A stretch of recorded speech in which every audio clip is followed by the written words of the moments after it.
24 round of വിശദമായ റിപ്പോർട്ടുകളിലേക്ക് കടക്കുന്നു. നരഭോജിക്കടവ് ഒരു ജീവനെടുത്ത മാനന്തവാടി പഞ്ചാരക്കൊല്ലിയിൽ അതീവ ജാഗ്രത. നരഭോജിക്കടവയെ പിടികൂടാൻ പ്രദേശത്ത് കൂട് സ്ഥാപിച്ചു. ക്യാമറ ട്രാപ്പുകളും മേഖലയിൽ സജ്ജമാക്കിയിട്ടുണ്ട്. RRT സംഘത്തിന്റെ നേതൃത്വത്തിൽ തെരച്ചിലിന് വിപുലമായ ക്രമീകരണമാണ് വനംവകുപ്പ് മേഖലയിൽ ഒരുക്കിയിട്ടുള്ളത്. മാനന്തവാടി മുനിസിപ്പാലിറ്റിയിലെ 4 ഡിവിഷനുകളിൽ നിരോധനാജ്ഞ പ്രഖ്യാപിച്ചു. അതീവ ജാഗ്രത പുലർത്താൻ ജനങ്ങൾക്ക് മുന്നറിയിപ്പുണ്ട്. കടുവയെ വെടിവെക്കാൻ ചീഫ് വൈൽഡ് ലൈഫ് വാർഡൻ ഉത്തരവിറക്കിയിട്ടുണ്ട്. വിവരങ്ങളുമായി അഭിജിത്ത് മുഴക്കുന്ന് ചേരുന്നുണ്ട്. അഭിജിത്ത്, ഇപ്പോഴും വലിയ ആശങ്കയിലാണ്. വനംവകുപ്പ് ഇതുമായി ബന്ധപ്പെട്ടുള്ള തുടർ നടപടികൾ സ്വീകരിക്കുന്നു. തികഞ്ഞ ജാഗ്രത ആ പ്രദേശത്തൊന്നാകെയുണ്ട്. നാളത്തെ ആക്ഷൻ പ്ലാൻ എങ്ങനെയായിരിക്കും അഭിജിത്ത്? പഞ്ചാരക്കൊല്ലിയിൽ കാപ്പിക്കുരു ശേഖരിക്കാൻ പോയതാണ് രാധ എന്ന സ്ത്രീ. അതിനിടയിലാണ് കടുവയുടെ ആക്രമണം ഉണ്ടായതും രാധയ്ക്ക് ജീവൻ നഷ്ടമാവുകയും ചെയ്തത്. പിന്നാലെ വലിയ രീതിയിലുള്ള പ്രതിഷേധം നാട്ടുകാരുടെ ഭാഗത്തു നിന്ന് ഉയർന്നു വന്നു. ഇവിടേക്കെത്തിയ മന്ത്രി OR കേളുവിന് നേരെയും പ്രതിഷേധമുണ്ടായി. അതിനൊടുവിൽ ചില ഉറപ്പുകൾ നൽകിയതിന് പിന്നാലെയാണ് നാട്ടുകാർ തങ്ങളുടെ പ്രതിഷേധം അവസാനിപ്പിച്ചത്. അവരുടെ ഏറ്റവും വലിയ ആശങ്ക കഴിഞ്ഞ കുറേ നാളുകളായി തുടരുന്ന ഈ വന്യജീവി ആക്രമണത്തിന് ഒരു പരിഹാരം കാണുക എന്നുള്ളതാണ്. ഒപ്പം തന്നെ ഈ കടുവയെ നരഭോജിയായി പ്രഖ്യാപിച്ചുകൊണ്ട് അതിനെ വെടിവെച്ച് കൊല്ലണം എന്നുള്ള ഒരു ആവശ്യം കൂടി ഈ നാട്ടുകാരുടെ ഭാഗത്തു നിന്നുണ്ടായിരുന്നു. അതിലൊരു ഉറപ്പ് മന്ത്രിയുടെ ഭാഗത്തു നിന്ന് ലഭിച്ചു. അതിൽ പിന്നെയാണ് ഈ പ്രതിഷേധം അവസാനിപ്പിച്ചത്. ഏതായാലും ഇതിൻ്റെ ഭാഗമായി ഈ കടുവയെ വെടിവെച്ച് കൊല്ലുന്നതിൻ്റെ ഭാഗമായുള്ള നടപടിക്രമങ്ങൾ ഈ പഞ്ചാരക്കൊല്ലിയിൽ പുരോഗമിക്കുന്നുണ്ട്. അവിടെ നിലവിൽ കൂട് സ്ഥാപിച്ചിട്ടുണ്ട്. ഒപ്പം തന്നെ ഈ വനം വകുപ്പ് ഉദ്യോഗസ്ഥർ അവിടെ ക്യാമ്പ് ചെയ്യുന്നുണ്ട്. ഇപ്പോഴും നിരവധിയായ വനം വകുപ്പ് ഉദ്യോഗസ്ഥർ അവിടെയുണ്ട്. ഇതുമായി ബന്ധപ്പെട്ട മറ്റ് നടപടിക്രമങ്ങൾ അവരുടെ ഭാഗത്തു നിന്ന് തുടരുകയാണ്. കൂടുതൽ വനം വകുപ്പ് ഉദ്യോഗസ്ഥർ നാളെ ഈ സംഭവ സ്ഥലത്തേക്ക് എത്തും എന്നും നമ്മൾ മനസ്സിലാക്കുന്നുണ്ട്. ഡോക്ടർ അരുൺ സക്കറിയ ഉൾപ്പെടെയുള്ളവർ ഈ ദൗത്യ സംഘത്തിൻ്റെ ഭാഗമാകും. നാളെ അതുമായി ബന്ധപ്പെട്ട കൂടുതൽ നടപടികൾ ഈ ഉദ്യോഗസ്ഥരുടെ ഭാഗത്തു നിന്ന് ഉണ്ടാവുകയും ചെയ്യും. കൂടാതെ തന്നെ ഈ കുടുംബത്തിന് 11 ലക്ഷം രൂപ നഷ്ടപരിഹാരം നൽകുമെന്നാണ് പ്രഖ്യാപിച്ചത്. അതിൽ 5 ലക്ഷം രൂപ ഇന്ന് മന്ത്രി തന്നെ നേരിട്ടെത്തി നൽകുകയും ചെയ്തിട്ടുണ്ട്. ഒപ്പം തന്നെ ഈ മേഖലയിൽ വന്യജീവി ആക്രമണം ഇനി ഉണ്ടാകാതിരിക്കാനുള്ള മറ്റ് മുൻകരുതൽ നടപടികൾ കൂടി വേണം എന്ന ആവശ്യം കൂടി ഈ നാട്ടുകാരുടെ ഭാഗത്തുനിന്നൊപ്പം തന്നെ ഈ കുടുംബത്തിൻ്റെ ഭാഗത്തുനിന്നൊക്കെ ഉയർന്നിട്ടുണ്ട്. അതുമായി ബന്ധപ്പെട്ട മറ്റ് പ്രവർത്തനങ്ങളും ഊർജിതമായി നടക്കുമെന്നാണ് വിവരങ്ങൾ നൽകുകയായിരുന്നു. കടുവയെ പരമാവധി പിടികൂടാനുള്ള ശ്രമമുണ്ടാകും. അതിന് കഴിഞ്ഞില്ല എങ്കിൽ വെടിവെച്ച് കൊല്ലാനാണ് ദൗത്യസംഘത്തിന്റെ തീരുമാനം. മാനന്തവാടി പഞ്ചാരക്കൊല്ലി പ്രിയദർശിനി എസ്റ്റേറ്റിന് സമീപം കാപ്പി പറിക്കാൻ പോയ രാധയെയാണ് കടുവ ആക്രമിച്ചു കൊന്നത്. കടുവ ഭക്ഷിച്ച നിലയിൽ തണ്ടർബോൾട്ട് സംഘമാണ് രാധയുടെ മൃതദേഹം കണ്ടെത്തിയത്. ഈ കാണുന്ന ഭാഗത്തു നിന്ന് 150 മീറ്റർ മാത്രം അകലെ രാവിലെ 11 മണിയോടുകൂടിയാണ് രാധയുടെ മൃതദേഹം കണ്ടെത്തുന്നത്. വനംവകുപ്പ് വാച്ചറായ ഭർത്താവ് അച്ചപ്പൻ രാധയെ 8:30 സ്കൂട്ടറിൽ ഇവിടേക്ക് എത്തിച്ചു. കാപ്പിക്കുരു പറിക്കാൻ വേണ്ടിയാണ് രാധ എത്തിയത്. തണ്ടർബോൾട്ട് സംഘമാണ് രാധയുടെ മൃതദേഹം കണ്ടെത്തിയത്. മൃതദേഹം ഏതാനും ദൂരം വനത്തിനുള്ളിലൂടെ കടുവ വലിച്ചിഴച്ചു കൊണ്ടുപോയി. മൃതദേഹം പാതി ഭക്ഷിച്ച നിലയിലാണ്.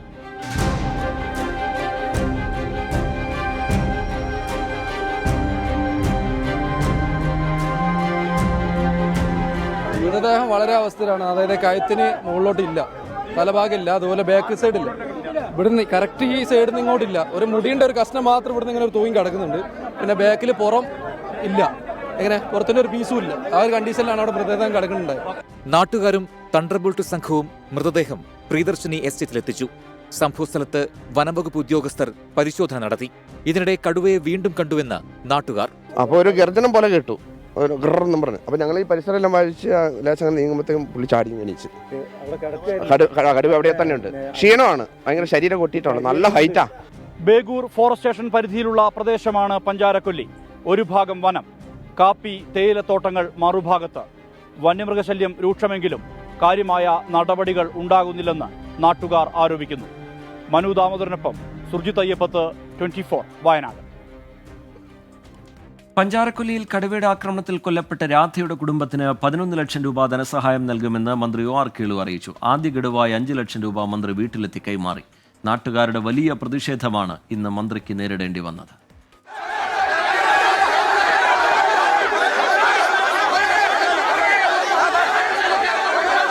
നാട്ടുകാരുടെ വൻ പ്രതിഷേധത്തിനാണ് പഞ്ചാരക്കൊല്ലി സാക്ഷ്യം വഹിച്ചത്. കടുവയെ കൊല്ലാതെ മൃതദേഹം മാറ്റാൻ സമ്മതിക്കില്ലെന്നും പ്രതിഷേധം അവസാനിപ്പിക്കില്ലെന്നും നാട്ടുകാർ. അപ്പൊ ഈ പുല്ലിനെ കൊണ്ട് ഇങ്ങനെ ഇട്ടാലേ ഞങ്ങൾക്ക് ജീവിക്കാണോ? അതുകൊണ്ട് പുല്ലിനെ പോയി പിടിക്കട്ടെ അവരെ. സ്ഥലത്തെത്തിയ മന്ത്രി OR കേളുവിന് നേരെയും കടുത്ത പ്രതിഷേധം. പ്രതിഷേധക്കാരെ ശാന്തരാക്കാൻ മന്ത്രി ശ്രമിച്ചെങ്കിലും കടുവയെ കൊല്ലുമെന്ന ഉറപ്പ് വേണമെന്ന നിലപാട്.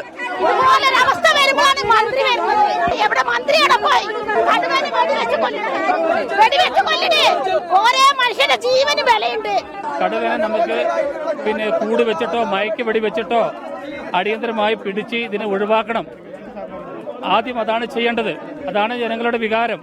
പ്രിയദർശിനി എസ്റ്റേറ്റ് ഓഫീസിൽ വനംവകുപ്പ് ഉദ്യോഗസ്ഥരുമായി മന്ത്രി കൂടിക്കാഴ്ച നടത്തി. പുറത്ത് പ്രതിഷേധം തുടർന്നു. ഇതിനിടെ കടുവയെ വെടിവെച്ചു കൊല്ലാനുള്ള ചീഫ് വൈൽഡ് ലൈഫ് വാർഡന്റെ ഉത്തരവ് പുറത്ത്. ഇക്കാര്യം മന്ത്രി അറിയിച്ചു. ഉദ്യോഗസ്ഥർ ഇപ്പോൾ കൂട് വെക്കാനുള്ള നടപടിയിലേക്കാണ് ഇപ്പോൾ കടന്നിട്ടുള്ളത്. അപ്പം എത്രയും പെട്ടെന്ന് കൂട് വെച്ച് പിടിക്കുക ഒരു വശം നമ്മൾ നോക്കും. മറ്റേ ചില ഓർഡർ ഇറങ്ങുന്ന മുറയ്ക്ക് നമ്മൾ വെടിവെക്കാനുള്ള നടപടികൾ നമ്മൾ മറുവശത്ത് ശ്രമിക്കും. ഇതോടെ പ്രതിഷേധത്തിന് താൽക്കാലിക ശമനം. പിന്നാലെ മൃതദേഹം മാനന്തവാടിയിലെ വയനാട് മെഡിക്കൽ കോളേജിലേക്ക് മാറ്റി. കടുവയെ വെടിവെക്കുന്നതുൾപ്പെടെയുള്ള നടപടികൾക്കായി northern circle chief forest conservator KS ദീപയെ ചുമതലപ്പെടുത്തി. കടുവാ ഭീഷണിയുടെ പശ്ചാത്തലത്തിൽ സുരക്ഷയ്ക്കായി പ്രദേശത്ത് ദ്രുതകർമ്മസേനയെ വിന്യസിക്കും. വിദഗ്ധ ഷൂട്ടർമാരും വെറ്ററിനറി ഡോക്ടർമാരും ജില്ലയിലെത്തും. എന്നാൽ ഈ പ്രദേശത്തുകാരുടെ ആശങ്കയ്ക്ക് ശാശ്വത പരിഹാരം എപ്പോഴുണ്ടാകുമെന്ന ചോദ്യമാണ് ബാക്കി. മനു ദാമോദരനോടൊപ്പം അഭിജിത്ത് മുഴക്കുന്ന്, 24 വയനാട്. വയനാട് വൈത്തിരിയിലും കടുവാ സാന്നിധ്യമെന്ന് സംശയം. ദേശീയപാതയുടെ 200 മീറ്റർ മാറി അറമല ഭാഗത്താണ് കടുവയെ കണ്ടതായി നാട്ടുകാർ പറയുന്നത്. വനംവകുപ്പ് ഉദ്യോഗസ്ഥർ സ്ഥലത്തെത്തിയിട്ടുണ്ട്. ഞാൻ ഈ നിൽക്കുന്ന സ്ഥലത്തു നിന്നാണ് കാണുന്നത്. ഇതേ ഇവിടുന്ന് മുമ്പ് ഒരു 50 മീറ്റർ അപ്പുറത്താണ്. മുമ്പിൽ നിന്ന് ആ കാട്ടിൽ നിന്ന് ചാടി നേരെ റോഡിലേക്ക് വന്ന് പിന്നെ താഴോട്ട് ഇറങ്ങിപ്പോയി. സുർജിത്ത് അയ്യപ്പത്ത് വയനാട്ടിൽ നിന്ന് വിവരങ്ങളുമായി ചേരുന്നുണ്ട്. സുർജിത്ത്, എന്താണ് വൈത്തിരിയിലെ സാഹചര്യം? അവിടെയും കടുവയെ കണ്ടു എന്ന് നാട്ടുകാർ പറയുന്നു. വനംവകുപ്പ് എന്താണ് വ്യക്തമാക്കുന്നത്? വനംവകുപ്പ് ഇങ്ങനെ ഒരു ആശങ്ക അവർ അറിയിച്ചിട്ടും കാര്യമായി ഇടപെടുന്നില്ല എന്നൊരു പരാതി നാട്ടുകാരുടെ ഭാഗത്തു നിന്ന് ഉയർന്നു കേൾക്കുകയും ചെയ്യുന്നു. എന്താണ് സംഭവിക്കുന്നത് അവിടെ സുർജിത്ത്?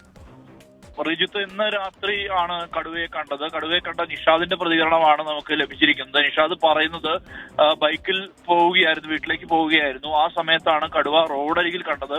ഈ സ്ഥലം എന്ന് പറയുന്നത് ദേശീയപാതയുടെ അടുത്ത് 200 മീറ്റർ മാത്രം അകലെയാണ് ഈ അറമല എന്ന് പറയുന്ന പ്രദേശം. അവിടെ ഒരു ഹോട്ടലുണ്ട്. ഹോട്ടലിന്റെ പിറകു ഭാഗത്ത് ഉള്ള ആ മേഖലയിലുള്ള റോഡിലാണ് ഈ കടുവയെ കണ്ടത് എന്നുള്ളതാണ് പറയുന്നത്. ഉടൻ തന്നെ നാട്ടുകാർ എത്തി. വനംവകുപ്പ് ഉദ്യോഗസ്ഥർ സ്ഥലത്തെത്തിയ വനംവകുപ്പ് ഉദ്യോഗസ്ഥരെ തടഞ്ഞ് വെച്ചിരിക്കുകയാണ്. പോലീസ്, വൈത്തിരി പോലീസും സംഭവ സ്ഥലത്തുണ്ട്. ജനപ്രതിനിധികൾ അടക്കമുള്ളവർ ഈ സ്ഥലത്തുണ്ട്. അതായത് കടുവയെ എത്രയും വേഗം പിടികൂടാനുള്ള നടപടി വനംവകുപ്പിന്റെ ഭാഗത്തു നിന്ന് ഉണ്ടാകണമെന്നുള്ള ആവശ്യമാണ് വരുന്നത്. ഏതാനും നാളുകളായി ഈ പ്രദേശത്ത് കടുവയുടെ സാന്നിധ്യമുണ്ട് എന്നും നാട്ടുകാർ ആരോപിക്കുന്നുണ്ട്. KSEB ലൈൻ സെറ്റ് ചെയ്യാൻ പോയ ഉദ്യോഗസ്ഥർ ഈ കടുവയെ കണ്ട അനുഭവം ഉണ്ടായിട്ടുണ്ട്. അങ്ങനെ ഈ കടുവയുടെ സാന്നിധ്യം ലക്കിടി മേഖലയിൽ ഏതാനും ദിവസങ്ങളായി തന്നെ ഉണ്ട് എന്നുള്ളതാണ് പറയുന്നത്. ഇത് ദേശീയപാത എന്ന് പറയുന്നത് ഈ ലക്കിടി കവാടം കടന്നു വരുമ്പോഴുള്ള പ്രദേശമാണിത്. അവിടെയാണ് ഇത്തരത്തിലൊരു സംഭവം ഉണ്ടാകുന്നത്. സ്വാഭാവികമായും ആളുകളെ സംബന്ധിച്ച് വലിയ രീതിയിലുള്ള ആശങ്ക നിലനിൽക്കുന്നുണ്ട്. ആ ആശങ്കയാണ് അവർ പ്രകടിപ്പിക്കുന്നത്. എത്രയും വേഗത്തിൽ കടുവയെ പിടികൂടണം എന്നുള്ള ആവശ്യം ഉന്നയിച്ചുകൊണ്ടാണ് ഇപ്പോൾ ഇങ്ങനെ ഒരു പ്രതിഷേധം ഈ രാത്രിയിലും നാട്ടുകാർ നടത്തുന്നത്. ശരി, സുർജിത്ത് അയ്യപ്പത്ത് വയനാട്ടിൽ നിന്ന് വിവരങ്ങൾ നൽകുകയായിരുന്നു. വൈത്തിരിയിലും കടുവാപ്പേടി നിലനിൽക്കുകയാണ്. മുനമ്പം ഭൂമി കേസിൽ സുപ്രധാന രേഖ 24-ന് തിരുവിതാംകൂർ സർക്കാർ 1901 തയ്യാറാക്കിയ സെറ്റിൽമെന്റ് രജിസ്റ്ററിന്റെ പകർപ്പ് പ്രകാരം മുനമ്പത്തെ തർക്കഭൂമി പുഴ പുറമ്പോക്കാണ്. സെൻട്രൽ ആർക്കൈവ്സിൽ സൂക്ഷിച്ച രേഖകളുടെ പകർപ്പ് 24-ന് ലഭിച്ചു. 24 പ്രൈം ടൈം ബ്രേക്കിംഗ്. സർക്കാരിൻ്റെ പുഴ പുറമ്പോക്ക് ഭൂമിയാണ്. അത് കാരണം 1901 സെറ്റിൽമെൻറ്റ് രജിസ്റ്റർ അത് പബ്ലിഷ് ചെയ്തത് 1905-ലാണ്. അതിനകത്ത് അത് പുഴ പുറമ്പോക്കായിട്ടാണ് കാണിച്ചിട്ടുള്ളത്. പുറമ്പോക്ക് എന്ന് പറയുകയും അതോടൊപ്പം തന്നെ ഒരു ഭാഗത്ത് പുഴയെന്നും എഴുതിയിട്ടുണ്ട്. എസ് ശ്യാംകുമാർ വിവരങ്ങളുമായി കൊച്ചിയിൽ നിന്ന് ചേരുന്നുണ്ട്. ശ്യാം, ഈ തർക്കത്തിനിടെ ഇതുമായി ബന്ധപ്പെട്ടുള്ള നിയമപരമായ നടപടികൾക്കിടെയൊക്കെ ഈ രേഖ അത് വളരെ പ്രധാനപ്പെട്ടതാണ്. എന്താണ് അതിൽ നിന്ന് മനസ്സിലാവുന്നത് ശ്യാം? മുനമ്പം ഭൂമി വിഷയം തർക്ക വിഷയമായി നിലനിൽക്കുമ്പോഴാണ് ആ വിഷയവുമായി ബന്ധപ്പെട്ടുള്ള ഏറ്റവും സുപ്രധാനമായ ഒരു രേഖ 24 ഇന്ന് പുറത്തുവിടുന്നത്. ആ രേഖ 1901 അന്നത്തെ തിരുവിതാംകൂർ സർക്കാർ തയ്യാറാക്കിയ സെറ്റിൽമെന്റ് രജിസ്റ്ററിന്റെ പകർപ്പാണ്. ഈ പകർപ്പിൽ 500-ലധികം ഏക്കർ ഭൂമി, ആ ഭൂമിയുടെ രേഖാപരമായ ഒരു ചിത്രമായി പറയുന്നത് അത് പുഴപ്പുറമ്പോക്ക് എന്നുള്ളതാണ്. അങ്ങനെയെങ്കിൽ നിലവിൽ സമരസമിതി പറയുന്ന അവകാശവാദത്തോട് യോജിച്ചു നിൽക്കുന്ന ഒരു രേഖ കൂടിയാണ് ഇന്നിപ്പോൾ 24 പുറത്തുവിടുന്നത്. നേരത്തെ ഈ കേസിന്റെ വിചാരണ ഘട്ടത്തിൽ ഒരു ഘട്ടത്തിലും കോടതികളിലേക്ക് എത്തിപ്പെടാത്ത ഒരു രേഖയാണിത്. മുൻപ് സമരസമിതിയും സർക്കാരും ഉൾപ്പെടെ പലതവണ ഈ രേഖയ്ക്ക് വേണ്ടി പറവൂർ താലൂക്ക് ഓഫീസിൽ ഉൾപ്പെടെ തിരച്ചിൽ നടത്തിയിരുന്നെങ്കിലും രേഖകൾ നഷ്ടപ്പെട്ടു എന്നാണ് കരുതിയിരുന്നത്. എന്നാൽ തിരുവനന്തപുരത്തെ സെൻട്രൽ ആർക്കൈവ്സിൽ ഈ രേഖകൾ വളരെ സുരക്ഷിതമായി ഉണ്ടായിരുന്നു. വിവരാവകാശ നിയമപ്രകാരമാണ് ആ രേഖകൾ പുറത്തു വന്നിരിക്കുന്നത്. ആ രേഖകളുടെ രജിസ്റ്ററിലാണ് വളരെ കൃത്യമായി രേഖപ്പെടുത്തിയിരിക്കുന്നത് പുഴപ്പുറമ്പോക്ക് എന്നുള്ളത്. 1905 901 തയ്യാറാക്കിയ സെറ്റിൽമെന്റ് രജിസ്റ്റർ പ്രസിദ്ധീകരിക്കുന്നത്. ഏതായാലും ഈ മുനമ്പം കേസുമായി ബന്ധപ്പെട്ട വരും ദിവസങ്ങളിൽ ഈ രേഖ സമരസമിതിക്കുൾപ്പെടെ വലിയ ഒരു ആയുധമായി മാറുമെന്ന കാര്യം ഉറപ്പാണ്. എസ് ശ്യാംകുമാർ വിവരങ്ങൾ നൽകുകയായിരുന്നു കൊച്ചിയിൽ നിന്ന്. മുനമ്പം ഭൂമി തർക്കത്തിൽ ജുഡീഷ്യൽ കമ്മീഷനെ നിയമിച്ച സർക്കാർ തീരുമാനത്തെ വിമർശിച്ച് ഹൈക്കോടതി. ജുഡീഷ്യൽ കമ്മീഷനെ നിയമിക്കാൻ സർക്കാരിന് എന്ത് അധികാരമെന്ന് കോടതി ചോദിച്ചു. കമ്മീഷനെ നിയമിച്ചതിൽ ബുധനാഴ്ച വിശദീകരണം നൽകണമെന്നാണ് സർക്കാരിനോട് കോടതിയുടെ നിർദ്ദേശം. ജസ്റ്റിസ് CN രാമചന്ദ്രനെ മുനമ്പം ജുഡീഷ്യൽ കമ്മീഷനായി നിയമിച്ചത് ചോദ്യം ചെയ്ത വഖഫ് സംരക്ഷണ വേദിയാണ് ഹൈക്കോടതിയെ സമീപിച്ചത്. ഹർജി പരിഗണിച്ച ജസ്റ്റിസ് ബിച്ചു കുര്യൻ സർക്കാരിനെതിരെ ഉന്നയിച്ചത് അതിരൂക്ഷ വിമർശനം. കമ്മീഷനെ സർക്കാർ നിയമിച്ചത് കണ്ണിൽ പൊടിയിടാനാണ്. വഖഫ് കേന്ദ്രപരിധിയിൽ വരുന്ന വിഷയമാണ്. അതിൽ സംസ്ഥാന സർക്കാരിന് എങ്ങനെ ജുഡീഷ്യൽ കമ്മീഷനെ നിയമിക്കാനാകുമെന്ന് ഹൈക്കോടതി ചോദിച്ചു. ഉടമസ്ഥാവകാശം സിവിൽ കോടതി തീർപ്പാക്കിയ കേസിൽ ഇടപെടാനാകില്ല. കമ്മീഷന്റെ നിയമനം ദോഷകരമായ ഫലമുണ്ടാക്കുമെന്നും കോടതി മുന്നറിയിപ്പ് നൽകി. ഭൂവിഷയം സംസ്ഥാനത്തിന്റെ അധികാര പരിധിയിലാണെന്നായിരുന്നു സർക്കാരിന്റെ വിശദീകരണം. കേസ് ബുധനാഴ്ച വീണ്ടും പരിഗണിക്കും. 24 കൊച്ചി. വഖഫ് നിയമ ഭേദഗതി ബിൽ പരിഗണിക്കുന്ന സംയുക്ത പാർലമെന്ററി സമിതി യോഗത്തിൽ കയ്യാങ്കളി. യോഗത്തിൽ പ്രതിഷേധിച്ച 10 പ്രതിപക്ഷ എംപിമാരെ JPC ചെയർമാൻ ജഗദാംബിക പാൽ സസ്പെൻഡ് ചെയ്തു. എംപിമാർ മോശം പദപ്രയോഗം നടത്തി എന്നാണ് BJPയുടെ ആരോപണം. വഖഫ് നിയമ ഭേദഗതിയിൽ അവസാന ഹിയറിംഗിനായി ചേർന്ന സംയുക്ത പാർലമെന്ററി സമിതി യോഗത്തിലായിരുന്നു കയ്യാങ്കളി. 24, 25 തീയതികളിലായി നിശ്ചയിച്ചിരുന്ന യോഗം 27-ാം തീയതിയിലേക്ക് മാറ്റിയതുമായി ബന്ധപ്പെട്ടായിരുന്നു പ്രതിപക്ഷത്തിന്റെ പ്രതിഷേധം. അധ്യക്ഷൻ ജഗദാംബിക പാൽ ഏകപക്ഷീയമായി തീരുമാനമെടുക്കുന്നുവെന്നാരോപിച്ച് പ്രതിപക്ഷാംഗങ്ങൾ മുദ്രാവാക്യം മുഴക്കി. दिल्ली इलेक्शन है इसलिए उनको जल्दीबाजी है, पॉलिटिकली मोटिवेटेड. हम लोग बार-बार रिक्वेस्ट किया तब भी वो नहीं सुनता है. चेयरमैन किसी को बात सुनता नहीं है, इसे जमींदारी भी हो गया. യോഗത്തിൽ പ്രതിഷേധിച്ച 10 പ്രതിപക്ഷ എംപിമാരെ പാനലിൽ നിന്ന് സസ്പെൻഡ് ചെയ്തു. ഒരു ദിവസത്തേക്കാണ് നടപടി. കല്യാൺ ബാനർജി തനിക്കെതിരെ മോശം പദപ്രയോഗം നടത്തിയെന്നും JPC अध्यक्ष जगदांबिका पाल. कल्याण बनर्जी ने आज इस कमेटी की बैठक में हंगामा किया और बिल के अंदर आकर के झगड़ा करने की कोशिश किया, गालियां दिया. मुझे लगता है आज उन्होंने सारी मर्यादा और सारी सीमाएं तोड़ दी. JPC റിപ്പോർട്ട് ബജറ്റ് സമ്മേളനത്തിന് മുൻപായി സമർപ്പിക്കാനാണ് നീക്കം. റിപ്പോർട്ടിന് അന്തിമ അംഗീകാരം നൽകാനുള്ള യോഗം ജനുവരി 27-ന് ചേരും. വിനീത VG 24 ഡൽഹി. റേഷൻ കട വ്യാപാരികളുമായി ധനമന്ത്രിയും ഭക്ഷ്യമന്ത്രിയും നടത്തിയ ചർച്ച പരാജയം. തിങ്കളാഴ്ച മുതൽ കടകൾ അടച്ചുള്ള അനിശ്ചിതകാല സമരവുമായി മുന്നോട്ടു പോകാൻ സംയുക്ത സമരസമിതി തീരുമാനിച്ചു. വേതന പാക്കേജ് ഉടൻ നടപ്പാക്കാൻ കഴിയില്ലെന്ന് ധനമന്ത്രി നിലപാടെടുത്തെന്ന് വ്യാപാരികൾ പറഞ്ഞു. സമാനതകളില്ലാത്ത പ്രതിസന്ധിയിലൂടെ കടന്നുപോവുകയാണ് സംസ്ഥാനത്തെ റേഷൻ മേഖല. വാതിൽപ്പടി സേവനം നടത്തുന്ന കരാറുകാർ നിലവിൽ സമരത്തിലാണ്. ഇതിനിടയിലാണ് റേഷൻ വ്യാപാരികളും സമരപ്രഖ്യാപനം നടത്തിയത്. പ്രശ്നപരിഹാരത്തിന് ആദ്യം നടത്തിയ ചർച്ച പരാജയപ്പെട്ടിരുന്നു. ഇന്ന് ധനമന്ത്രി KN ബാലഗോപാലും ഭക്ഷ്യമന്ത്രി GR അനിലും ഓൺലൈനായി യോഗം വിളിച്ചു. വേതന പാക്കേജ് ഉടൻ നടപ്പാക്കണമെന്ന് വ്യാപാരികൾ ആവശ്യപ്പെട്ടു. കഴിയില്ലെന്ന് ധനമന്ത്രി നിലപാടെടുത്തതോടെ 1 മണിക്കൂർ നീണ്ട ചർച്ച തീരുമാനമാകാതെ പിരിഞ്ഞു. മുൻ നിശ്ചയിച്ചത് പ്രകാരം തിങ്കളാഴ്ച മുതൽ റേഷൻ കടകൾ അനിശ്ചിതകാലത്തേക്ക് അടഞ്ഞുകിടക്കും. ഈ മാസത്തെ ഭക്ഷ്യധാന്യ വിതരണം അവസാനിക്കാൻ ദിവസങ്ങൾ ബാക്കി നിൽക്കെയുള്ള സമരം സാധാരണക്കാരെയും ബാധിക്കും. രാഹുൽ സുരേഷ് 24 കോഴിക്കോട്. സ്വകാര്യ നഴ്സിംഗ് കോളേജിലെ മെറിറ്റ് സീറ്റ് അട്ടിമറിയിൽ വിജിലൻസ് അന്വേഷണത്തിന് ശുപാർശ. നഴ്സിംഗ് കൗൺസിൽ രജിസ്ട്രാർക്കെതിരായ അന്വേഷണത്തിന് ആരോഗ്യമന്ത്രി ശുപാർശ നൽകിയ രേഖകൾ 24-ന് ലഭിച്ചു. മെറിറ്റ് സീറ്റ് അട്ടിമറി വാർത്ത 24 ആണ് പുറത്തു കൊണ്ടുവന്നത്. കഴിഞ്ഞ ഡിസംബർ 20-ന് നഴ്സിംഗ് കൗൺസിൽ രജിസ്ട്രാർക്കെതിരെ അംഗങ്ങൾ ആരോഗ്യമന്ത്രിക്ക് പരാതി നൽകുന്നു. ജനുവരി 9-ന് ഇതിൽ ആരോഗ്യമന്ത്രി ഇങ്ങനെ കുറിച്ചു: സമഗ്ര അന്വേഷണം നടത്തുക. വകുപ്പിന്റെ പരിധിയിൽ നിൽക്കുന്നതല്ല അന്വേഷണം എന്നതുകൊണ്ട് വിജിലൻസ് അന്വേഷണത്തിന് ആഭ്യന്തര വകുപ്പിന്റെ സഹായത്തോടെ നടപടി സ്വീകരിക്കുക.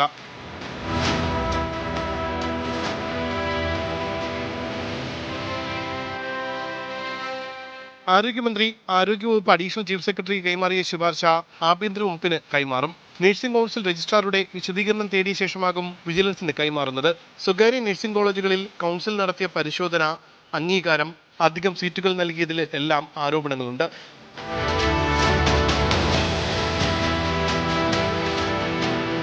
സ്വകാര്യ നഴ്സിംഗ് കോളേജുകൾ മെറിറ്റ് അട്ടിമറിച്ചത് 24 ആണ് പുറത്തുവിട്ടത്.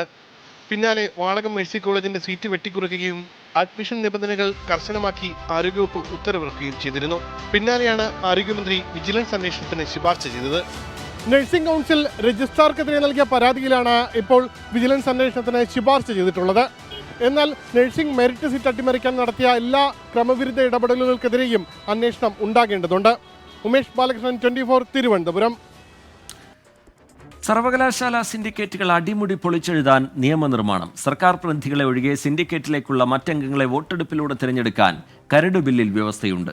സർവകലാശാലകളുടെ ഉപകേന്ദ്രം വിദേശത്ത് തുടങ്ങുന്നതിൽ മുഖ്യമന്ത്രി സംശയം പ്രകടിപ്പിച്ചതിനെ തുടർന്ന് നിയമോപദേശം തേടാനും സർക്കാർ തീരുമാനിച്ചു. ഉന്നത വിദ്യാഭ്യാസ രംഗത്തെ പരിഷ്കാരങ്ങൾക്കനുസൃതമായി സർവകലാശാല നിയമങ്ങൾ പൊളിച്ചെഴുതാനുള്ള കരട് ബില്ലിനാണ് മന്ത്രിസഭ അംഗീകാരം നൽകിയിരിക്കുന്നത്. സർവകലാശാല നിയമപരിഷ്കാരങ്ങളെക്കുറിച്ച് പഠിച്ച ഡോക്ടർ എൻ കെ ജയകുമാർ കമ്മീഷന്റെ ശുപാർശയുടെ കൂടി വെളിച്ചത്തിലാണ് നിയമനിർമ്മാണം. സിൻഡിക്കേറ്റുകൾ ജംബോ കമ്മിറ്റികളാകുന്ന വിമർശനം മറികടക്കാനാണ് അംഗസംഖ്യ പരിമിതപ്പെടുത്തുന്നത്. വലിയ സർവകലാശാലകളുടെ സിൻഡിക്കേറ്റിലെ പരമാവധി അംഗബലം 19 ആക്കും. ചെറിയ സർവകലാശാലകളിലേത് 15 പരിമിതപ്പെടുത്തും. സിൻഡിക്കേറ്റിലേക്കുള്ള സർക്കാർ പ്രതിനിധികളെ നാമനിർദ്ദേശം ചെയ്യുന്നത് തുടരുമെങ്കിലും ബാക്കി അംഗങ്ങളെ തിരഞ്ഞെടുപ്പിലൂടെ ഉൾപ്പെടുത്തണമെന്നാണ് കരട് ബില്ലിലെ നിർദ്ദേശം. സെനറ്റിനും സിൻഡിക്കേറ്റിനും അക്കാദമിക് കൗൺസിലുകൾക്കും കൂടുതൽ അധികാരം നൽകും. പല സർവകലാശാലകളിലും സെനറ്റ് ചേരാതെ സർട്ടിഫിക്കറ്റ് നൽകാൻ കഴിയാത്ത സ്ഥിതിയുണ്ട്. ഇതിനുള്ള അധികാരം സിൻഡിക്കേറ്റുകൾ കൂടി നൽകും. കേരളത്തിലെ സർവകലാശാലകളിലെ പല നിയമങ്ങളും UGC ചട്ടങ്ങൾക്ക് വിരുദ്ധമാണ്. പുതിയ നിയമത്തിൽ UGC ചട്ടങ്ങളോട് ചേർന്ന് പോകുന്ന തരത്തിൽ മാറ്റം വരുത്തും. കേരളത്തിലെ സർവകലാശാലകൾക്ക് വിദേശത്ത് ഉപകേന്ദ്രം തുടങ്ങാമെന്നും കരട് ബില്ലിൽ വ്യവസ്ഥയുണ്ടായിരുന്നു. എന്നാൽ സ്റ്റഡി ഇൻ കേരള എന്ന ക്യാമ്പയിൻ സംഘടിപ്പിക്കുമ്പോൾ വിദേശത്ത് ഉപകേന്ദ്രങ്ങൾ തുടങ്ങുന്നത് ഉചിതമാകുമോ എന്ന് മുഖ്യമന്ത്രി മന്ത്രിസഭാ യോഗത്തിൽ സംശയം പ്രകടിപ്പിച്ചു. ഉന്നത വിദ്യാഭ്യാസ മന്ത്രി ആർ ബിന്ദു കാര്യങ്ങൾ വിശദീകരിച്ചെങ്കിലും മുഖ്യമന്ത്രി സംശയമുണ്ടെന്ന അഭിപ്രായത്തിലായിരുന്നു. മുഖ്യമന്ത്രി സംശയം പ്രകടിപ്പിച്ചതോടെ നിയമവകുപ്പിന് ഉപദേശം നേടിയ ശേഷം മാത്രം തീരുമാനമെടുക്കാനാണ് മന്ത്രിസഭാ യോഗത്തിലെ ധാരണ. ആർ ശ്രീജിത്ത്, 24, തിരുവനന്തപുരം. മുഖ്യമന്ത്രി വിശദീകരണം നൽകിയ ശേഷവും പാലക്കാട് എലപ്പുള്ളിയിലെ മദ്യനിർമ്മാണശാല പദ്ധതിയിൽ പ്രതിഷേധം കടുപ്പിച്ചു പ്രതിപക്ഷം. എലപ്പുള്ളി പ്രദേശം നാളെ മുൻ പ്രതിപക്ഷ നേതാവ് രമേശ് ചെന്നിത്തല സന്ദർശിക്കും. പദ്ധതി നടപ്പാക്കാൻ അനുവദിക്കില്ല എന്ന നിലപാടിലാണ് എലപ്പുള്ളി പഞ്ചായത്ത്. ജനങ്ങൾക്ക് ആശങ്കകളുണ്ടെങ്കിൽ പരിഹരിക്കുമെന്നാണ് മന്ത്രി കെ കൃഷ്ണൻകുട്ടിയുടെ പ്രതികരണം. നിയമസഭയിൽ മുഖ്യമന്ത്രി നൽകിയ വിശദീകരണത്തിൽ തൃപ്തിയില്ലെന്നാണ് പ്രതിപക്ഷ നിലപാട്. പ്രാദേശിക തലത്തിലെ പ്രതിഷേധം ശക്തമാക്കാൻ ആലോചനയിലാണ് പ്രതിപക്ഷം. മുൻ പ്രതിപക്ഷ നേതാവ് രമേശ് ചെന്നിത്തല നാളെ എലപ്പുള്ളിയിലെത്തും. മുഖ്യമന്ത്രി നേരിട്ട് നടത്തുന്ന അഴിമതിയെന്ന് രമേശ് ചെന്നിത്തല. നടപടിക്രമങ്ങൾ പൂർത്തിയാക്കി ഈ കമ്പനിക്ക് കൊടുക്കുന്നത് വളരെ ബോധപൂർവമായ ഒരു അഴിമതിയാണ്. ഈ അഴിമതി മുഖ്യമന്ത്രി തന്നെ നേരിട്ട് നടത്തുന്ന ഒന്നാണ്. ഇതിനകത്ത് ഇത്തരമൊരു കമ്പനി ഇവിടെ ക്ഷണിച്ചു വരുത്തത് മുഖ്യമന്ത്രിയാണെന്നാണ് ഇന്നലെ അദ്ദേഹത്തിന്റെ നിയമസഭയിൽ നടത്തിയ പ്രസംഗം പരിശോധിച്ചാൽ മനസ്സിലാവുന്നത്. പദ്ധതിക്കെതിരെ കടുത്ത എതിർപ്പുമായി UDF ഭരിക്കുന്ന എലപ്പുള്ളി പഞ്ചായത്തും രംഗത്ത് വന്നു. മുഖ്യമന്ത്രിയുടേത് ജനങ്ങളോടുള്ള വെല്ലുവിളിയെന്ന പഞ്ചായത്ത് പ്രസിഡന്റ് രേവതി ബാബു 24നോട്. ആദ്യം മുതൽ ഈ പദ്ധതിയിൽ ദുരൂഹതയാണ് എന്ന് പറയാതിരിക്കാൻ കഴിയില്ല. കഞ്ചിക്കോടാണ് ഈ ഒരു പ്രോജക്ട് വരുന്നത് പറഞ്ഞു. 2 ദിവസം കഴിഞ്ഞപ്പോൾ അത് എലപ്പുള്ളിയായി. ഇപ്പൊ കിൻഫ്രയിൽ നിന്നുള്ള വെള്ളം പൂർണ്ണമായിട്ടും ഈ മദ്യത്തിന് കൊടുത്തു എന്ന് വെക്കുക. ഇനി ഭാവിയിൽ വെള്ളം കൊണ്ട് ഒരു വ്യവസായവും വരണ്ടേ?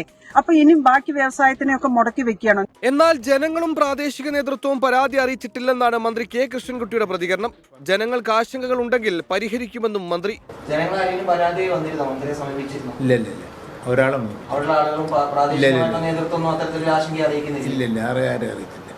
പരിഹരിക്കും, ആശങ്കകളൊക്കെ പരിഹരിക്കും. നമുക്കത് പറഞ്ഞ് പരിഹരിക്കാൻ സാധിക്കും. വെള്ളത്തിന്റെ സ്റ്റോറേജ് കൂട്ടാൻ സാധിക്കും. ഇതൊക്കെ സാധിക്കും. പദ്ധതിക്കെതിരെ 27 യൂത്ത് കോൺഗ്രസ് ലോങ് മാർച്ച് സംഘടിപ്പിച്ചിട്ടുണ്ട്. വിഷയത്തിൽ കോൺഗ്രസിന്റെ ആത്മാർത്ഥതയില്ലാത്ത നിലപാടെന്ന് BJP കുറ്റപ്പെടുത്തുന്നു.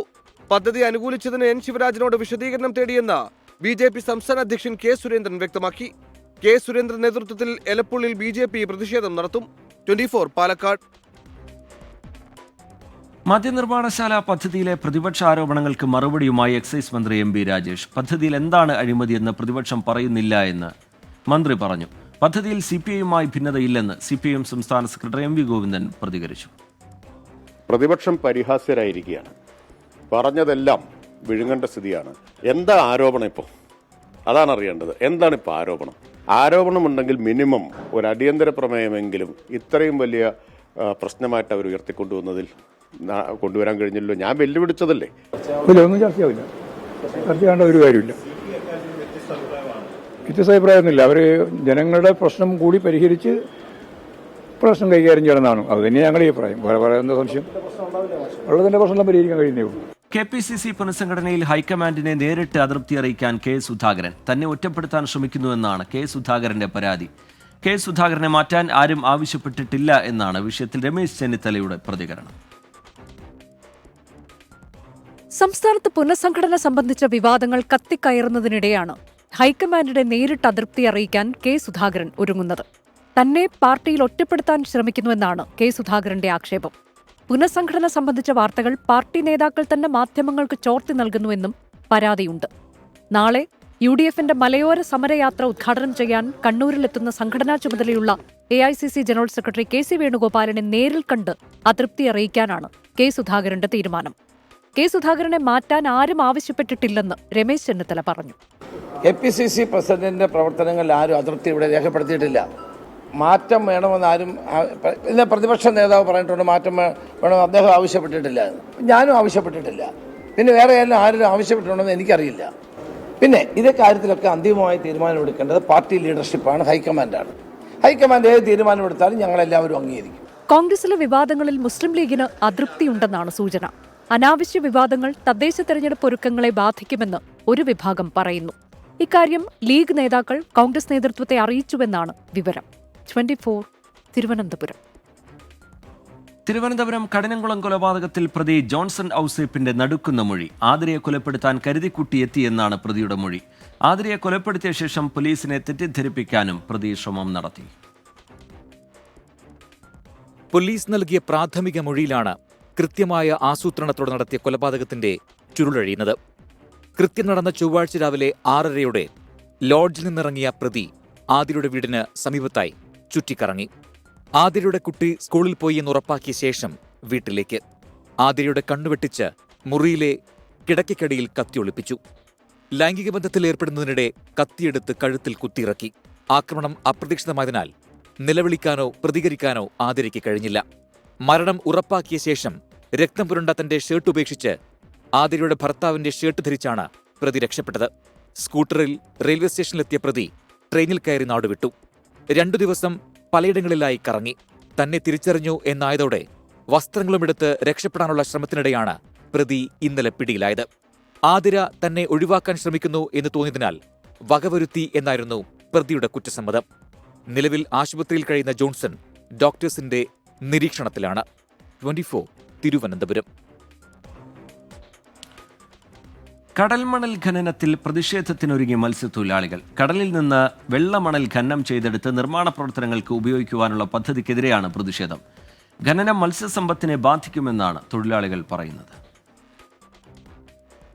സംസ്ഥാനത്തെ പല തീരപ്രദേശങ്ങളിലും കരിമണൽ ഖനനമുണ്ട്. അതിനു പുറമെയാണ് കേരളത്തിലെ 5 ഇടങ്ങളിൽ വെള്ളമണൽ ഖനനത്തിന് പദ്ധതിയൊരുങ്ങുന്നത്. പദ്ധതി വലിയ പാരിസ്ഥിതിക പ്രശ്നങ്ങൾ ഉണ്ടാക്കുമെന്ന് മത്സ്യത്തൊഴിലാളികൾ. ലോകത്ത് ഏറ്റവും പ്രധാനപ്പെട്ട മത്സ്യബന്ധന കേന്ദ്രത്തോടാണ് ഈ മണ്ണെടുക്കുന്നത്. 3 സെക്ടറായിട്ട് മണ്ണെടുക്കാൻ തീരുമാനിച്ചിരിക്കുകയാണ്. തീരത്ത് നിന്ന് 27 കിലോമീറ്റർ, 30 കിലോമീറ്റർ, 39 കിലോമീറ്റർ അങ്ങനെയാണ് മണ്ണെടുക്കുന്നത്. അങ്ങനെ മണ്ണെടുത്താൽ അതിന് മുകളിലുള്ള ഈ പരപ്പ് തകർത്ത് കഴിഞ്ഞാൽ മത്സ്യങ്ങൾ ഇല്ലാതെയാവും.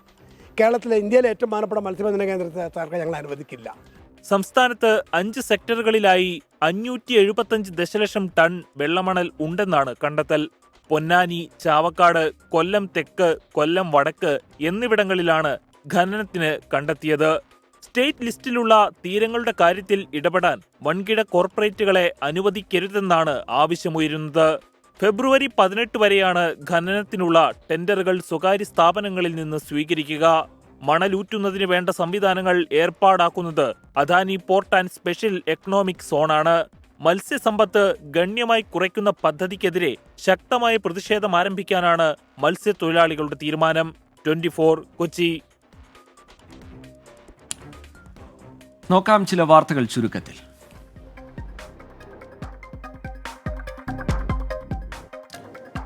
എറണാകുളം മഹാരാജാസ് കോളേജിലെ SFI നേതാവ് അഭിമന്യു കൊലക്കേസിന്റെ വിചാരണ 9 മാസത്തിനകം പൂർത്തിയാക്കണമെന്ന് ഹൈക്കോടതി. സിംഗിൾ ബെഞ്ചിന്റെ ഉത്തരവ് അഭിമന്യുവിന്റെ അമ്മ സമർപ്പിച്ച ഹർജിയിൽ. പോലീസ് ഉദ്യോഗസ്ഥർ മാന്യമായി പെരുമാറണമെന്ന് DGPയുടെ സർക്കുലർ. പൊതുജനങ്ങളോടും ജനപ്രതിനിധികളോടും മാന്യത വിട്ടു പെരുമാറരുത്. ഭാഷയിലും പെരുമാറ്റത്തിലും സഭ്യത പുലർത്തണമെന്നും സർക്കുലർ. എറണാകുളം ചേന്നമംഗലം കൂട്ടക്കൊലപാതക കേസിൽ പ്രതി ഋതു ജയൻ റിമാൻഡിൽ. പ്രതിയുടെ കസ്റ്റഡി കാലാവധി പൂർത്തിയായിരുന്നു. ആക്രമണത്തിൽ പരിക്കേറ്റ് ചികിത്സയിലുള്ള ജിതിന്റെ മൊഴി അന്വേഷണ സംഘം രേഖപ്പെടുത്തും. സിനിമാ നിർമ്മാതാവ് സാന്ദ്ര തോമസിന്റെ പരാതിയിൽ സംവിധായകൻ B ഉണ്ണികൃഷ്ണനെതിരെ പോലീസ് കേസ്. പൊതുസമൂഹത്തിൽ അപമാനിച്ചെന്നും ഹേമ കമ്മിറ്റിക്ക് മുമ്പാകെ മൊഴി നൽകിയതിനുള്ള പ്രതികാര നടപടിയെന്നും ആരോപിച്ചായിരുന്നു പരാതി. തൃശൂർ ചേലക്കര വെങ്ങാനല്ലൂരിൽ കൈക്കൂലി വാങ്ങുന്നതിനിടെ വില്ലേജ് ഓഫീസർ പിടിയിൽ. PK ശശിധരനാണ് കൈക്കൂലി വാങ്ങുന്നതിനിടെ പിടിയിലായത്. അതിരപ്പിള്ളിയിൽ മസ്തകത്തിൽ മുറിവേറ്റ നിലയിൽ കണ്ടെത്തിയ കാട്ടാനയ്ക്ക് മയക്കുവെടിവെച്ച് ചികിത്സ നൽകി. മസ്തകത്തിലെ ആഴത്തിലുള്ള മുറിവിൽ നിന്ന് പഴുപ്പ് നീക്കം ചെയ്ത ശേഷം മരുന്നും ആന്റിബയോട്ടിക്കുകളും നൽകി ആനയെ കാട്ടിലേക്ക് വിട്ടു. ആനയ്ക്ക് തുടർ നിരീക്ഷണം ഏർപ്പെടുത്തിയിട്ടുണ്ടെന്ന് വനംവകുപ്പ് അറിയിച്ചു. 1.5 ദിവസം മുൻപേ ദൗത്യത്തിനിടെ കാട്ടിലേക്ക് ഉൾവലിഞ്ഞ ആനയെക്കുറിച്ച് വിവരങ്ങൾ ഉണ്ടായിരുന്നില്ല. രാവിലെ 6:30 ആനയുടെ നിർണായക ദൃശ്യങ്ങൾ 24 ക്യാമറ കണ്ണിൽ പതിഞ്ഞു. 6:50 മുറിവേറ്റ ആന തന്നെയാണെന്ന് 24 സംഘം സ്ഥിരീകരിച്ചു. പിന്നാലെ വിവരം വനം വകുപ്പിന് കൈമാറി. 3 കാട്ടാനകൾക്കൊപ്പം നിന്ന കൊമ്പൻ വെറ്റിലപ്പാറ 14 നിന്ന് ചാലക്കുടിപ്പുഴയിലെ തുരുത്തിലേക്ക് മാറി. ഇതിനിടയിൽ ദൗത്യസംഘം മേഖലയിലെത്തി. കാട്ടാനക്കൂട്ടത്തിൽ നിന്ന് വേർപെടുത്തിയ കൊമ്പനെ കാലടി പ്ലാന്റേഷന്റെ 2ാം ബ്ലോക്കിൽ വെച്ച മയക്കുവെടി വെച്ചു.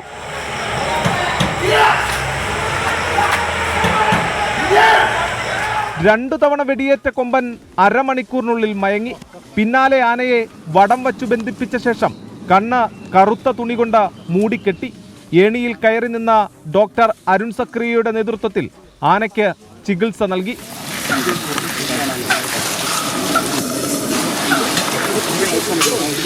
ആനയ്ക്ക് തുടർ നിരീക്ഷണം ഏർപ്പെടുത്തിയിട്ടുണ്ടെന്ന് DFO R Lakshmi.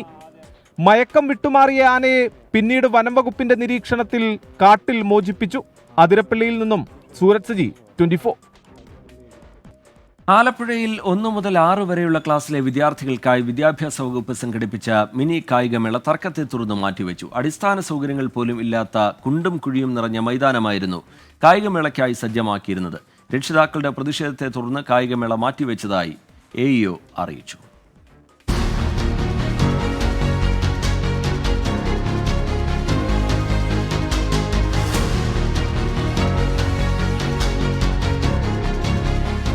Alappuzha sub ജില്ലാ പരിധിയിലെ 38 സ്കൂളുകളിൽ നിന്നും 800ഓളം കുരുന്നുകളും ഇവരുടെ രക്ഷിതാക്കളും അധ്യാപകരും രാവിലെ 7 മണി മുതൽ തന്നെ മിനി കായികമേള നടക്കുന്ന തുമ്പോളിയിലെ സ്വകാര്യ സ്കൂളിലെ മൈതാനത്തെത്തി തുടങ്ങിയിരുന്നു.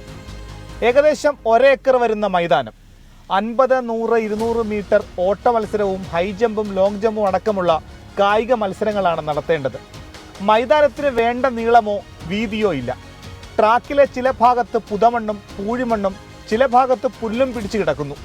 ചിലയിടങ്ങളിലാകട്ടെ കുഴിയും കല്ലുകളും പ്ലാസ്റ്റിക് കുപ്പികളും മറ്റു മാലിന്യങ്ങളും. ഈ ട്രാക്കിൽ കുട്ടികളെ എങ്ങനെ ഓടിക്കുമെന്നായി രക്ഷിതാക്കൾ.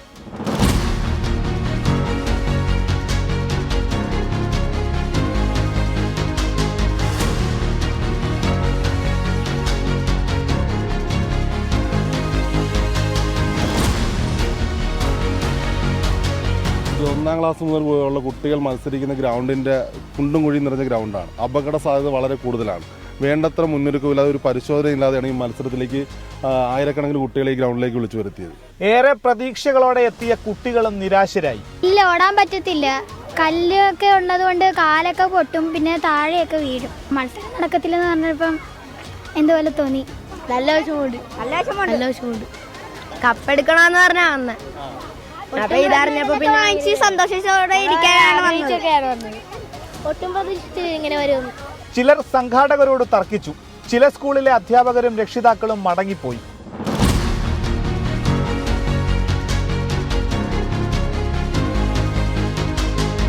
ഈ പിഞ്ചു പിള്ളേരൊക്കെ ഇച്ചിരൂടൊക്കെ മുതിർന്നവരാണ് പിന്നെയും പറയുന്നത്. ഈ കൊച്ചു പിള്ളേരെയും കൊണ്ടാണ് ഞങ്ങൾ വന്നിരിക്കുന്നത്. 1ാം സ്റ്റാൻഡേർഡ് തൊട്ടുള്ള കുട്ടികളാണ്. ഈ പറഞ്ഞ പോലെ മാസങ്ങളായിട്ടുള്ള അവരുടെ സ്വപ്നങ്ങളാണ് ഒറ്റ വാക്കിലാണ് നമ്മുടെ HM ഇവിടെ ഇന്ന് നടത്താൻ പറ്റത്തില്ല, ഇനി അടുത്ത ഡേറ്റ് തീരുമാനിച്ച് നടത്താമെന്ന് പറയുന്നത്.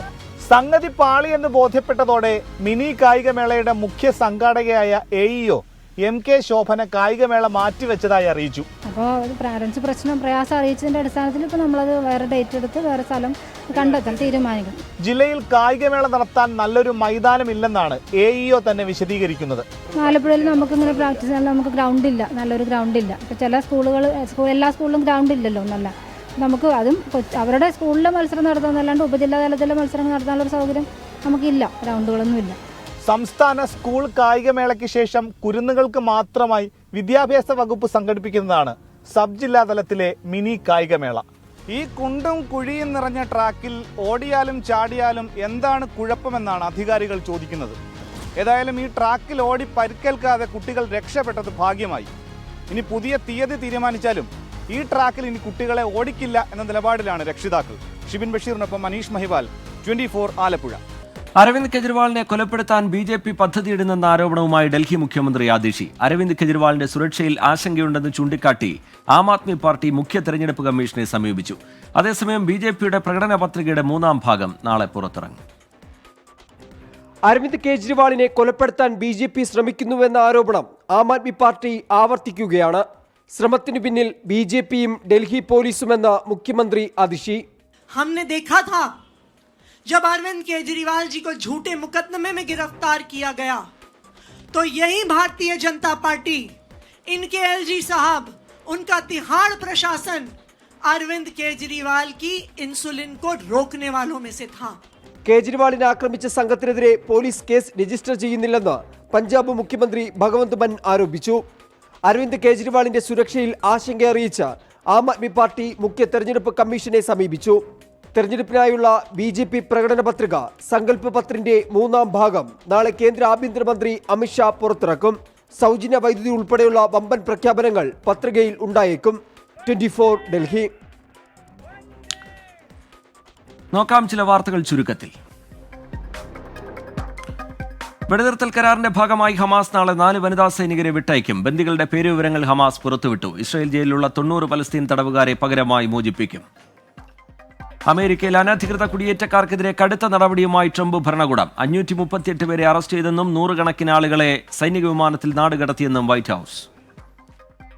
ബംഗളൂരു നഗരത്തിൽ യുവതിയെ ബലാത്സംഗം ചെയ്ത് കൊലപ്പെടുത്തി മൃതദേഹം ഉപേക്ഷിച്ചു. കാൽക്കരെ തടാകത്തിന്റെ സമീപമാണ് ബംഗ്ലാദേശ് സ്വദേശിനിയായ 28-കാരിയുടെ മൃതദേഹം കണ്ടെത്തിയത്. അന്വേഷണം തുടങ്ങിയെന്ന് പോലീസ്. പഞ്ചാബിൽ അന്തർ സർവകലാശാല ചാമ്പ്യൻഷിപ്പിനിടെ തമിഴ്നാടിന്റെ വനിതാ കബഡി ടീമിന് നേരെ ആക്രമണം. എതിരാളികളായ ബീഹാർ ടീമിലെ കളിക്കാരും ഒഫീഷ്യൽസും കാണികളുമാണ് മർദ്ദിച്ചത്. റഫറിയുടെ തെറ്റായ തീരുമാനം ചോദ്യം ചെയ്തതിനെ തുടർന്നായിരുന്നു മർദ്ദനം. എല്ലാ സംസ്ഥാനങ്ങളിലും കർഷക മഹാപഞ്ചായത്തുകൾ നടത്തുമെന്ന് സംയുക്ത കിസാൻ മോർച്ച. ആദ്യ മഹാപഞ്ചായത്ത് ഫെബ്രുവരി 12-ന് പട്നയിൽ.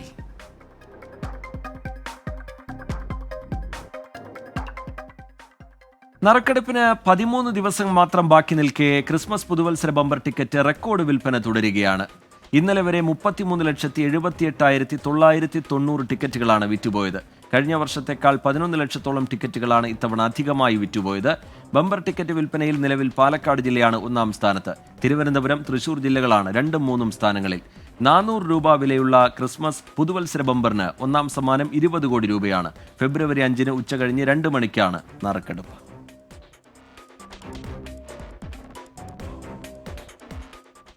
24 റൗണ്ടപ്പ് പൂർത്തിയാവുകയാണ്. നമസ്കാരം.